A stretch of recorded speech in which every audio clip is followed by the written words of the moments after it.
موعد مباراة الإياب بين نادي الزمالك المصري ونادي المصري البورسعيدي والقنوات الناقلة.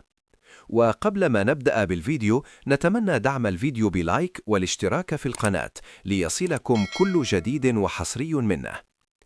يلتقي نادي الزمالك نادي المصري البورسعيدي في مباراة الإياب ضمن الجولة الرابعة من منافسات المجموعة الرابعة من بطولة كأس الكونفدرالية. وكان أن تعادل الزمالك مع نادي المصري في مباراة الذهاب في الجولة الثالثة بدون أهداف، ويتصدر نادي المصري جدول ترتيب المجموعة الرابعة برصيد 7 نقاط، وفي وصافة نادي الزمالك برصيد 5 نقاط، وفي المركز الثالث كايزر تشيفيز برصيد 4 نقاط، وفي المركز الرابع زيسكو بدون نقاط. وتقام مباراة نادي الزمالك ونادي المصري على أرضية ملعب نادي المصري. وموعد مباراة الزمالك والمصري هو يوم الأحد الموافق اليوم الأول من شهر فبراير، وتنطلق صافرة بداية المباراة عند الساعة 9 مساء بتوقيت مصر.